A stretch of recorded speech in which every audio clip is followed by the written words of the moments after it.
Angel a conduit Mike et Sylvana à la caverne pour arrêter Léon qui tente de quitter le pays. Il lui donne les clés de la porte arrière du bar et il leur dit ensuite qu'il va venir avec eux pour voir comment ils vont arrêter Léon. Mais Mike lui dit que ce n'est pas prudent car ils ne savent pas ce qui les attend là-bas et il s'en va avec Sylvana. Pendant ce temps, Léon qui tentait de s'enfuir est surpris par Carmelo et celui-ci se rend compte qu'il voulait le doubler en s'enfuyant avec l'argent qu'ils ont volé à Martin. Léon lui tend son pistolet en lui disant « C'est toi qui as rompu notre accord depuis le jour où tu as tué mon fils Cachorro ». Par la suite, Mike et Sylvana les rejoignent et Carmelo tire sur cette dernière et il reçoit par la suite des balles venant du pistolet de Mike. Et Léon de son côté en profite pour essayer de s'enfuir. Mais il est surpris par Angel et celui-ci lui donne un coup de poing. Peu de temps après, Mike arrive et il lui passe les menottes. Pendant ce temps, le prince est avec ses hommes et il appelle Léon pour conclure leur affaire. Mais celui-ci ne décroche pas et le prince décide de s'en passer de lui.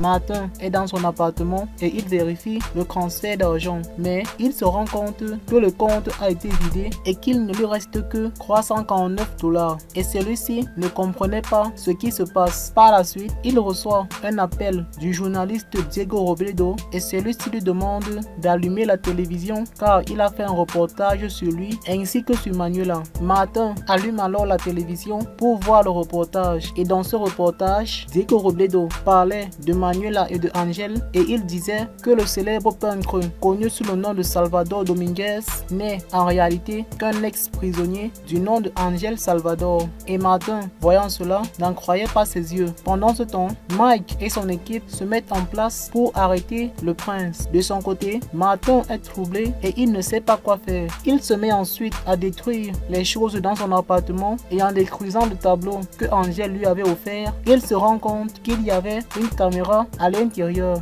et il comprend alors qu'il a été démasqué. Par la suite, il appelle une compagnie aérienne pour quitter le pays avec un avion privé.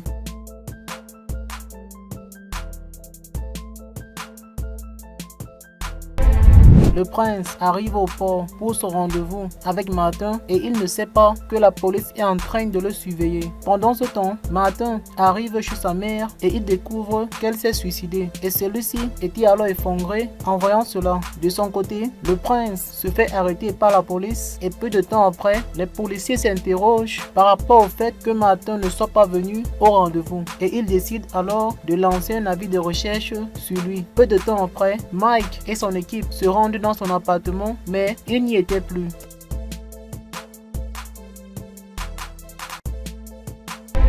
Martin est dans un aéroport privé et il pense au moment où il a appris la vérité sur Angel. Pendant ce temps, Angel est avec Jimmy et les autres et ils discutent par rapport au fait que Martin s'en soit sorti. Par la suite, Jimmy reçoit un appel de Mike et celui-ci lui dit qu'il ne trouve Martin nulle part. Il lui dit ensuite que son supérieur lui a dit que Martin a réservé un vol pour la Suisse. Et après avoir entendu cela, Jimmy informe alors les autres. Mais Angel dit que c'est trop facile. Il leur dit ensuite que Martin ne va pas prendre ce vol pour la Suisse car il sait que la police est à ses crousses. Manuela leur dit que le seul autre moyen pour Martin de quitter le pays est de prendre un avion privé. Mais seulement, Martin n'en possède pas. Angel se souvient alors du moment où il avait écouté la conversation entre Martin et le propriétaire d'un aéroport privé et il leur dit que Martin va sûrement prendre un avion privé et qu'il connaît la compagnie et il s'en va pour le retrouver. Pendant ce temps,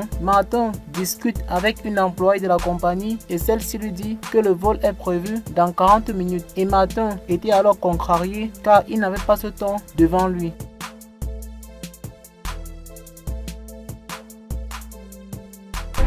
Angel, qui est dans sa voiture pour aller retrouver Martin, reçoit un appel de Jimmy et il lui donne les coordonnées de la position de l'aéroport pour qu'il puisse le rejoindre. Peu de temps après, il arrive à l'aéroport privé et Martin, en le voyant, n'en croyait pas ses yeux. Il lui demande ensuite comment il a fait pour le retrouver. Angel lui dit qu'ils pensent tous deux de la même façon. Il lui dit ensuite admets ta défaite car cette fois-ci, tu ne vas pas t'en sortir. Martin lui dit serais-tu capable de dénoncer ton propre père et il sort ensuite ensuite son pistolet et le tend sur la tête de Angèle. Jimmy arrive ensuite et Martin lui tire dessus. Angèle tape alors le pistolet de Martin et les deux hommes se mettent à bagarrer. Martin assomme alors Angèle et il prend aussitôt la fuite en voiture. Mais il se retrouve coincé face à une grille et il ne savait pas que le carburant s'échappait de sa voiture. Et ce carburant s'est aussitôt enflammé et les flammes s'avançaient alors vers la voiture de Martin et celle-ci explose tout en brûlant Martin au passage sous le regard de son fils Angèle.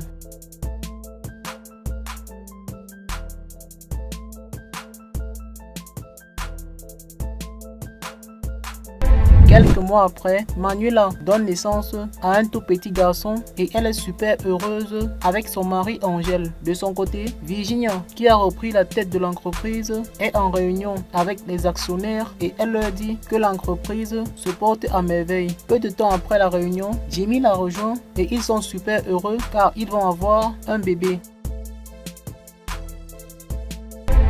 Une année est passée et c'est l'anniversaire du fils d'Angèle et de Manuela et tout le monde était présent à cet endroit. Peu de temps après avoir coupé le gâteau, ils font tous une photo de famille pour immortaliser le moment.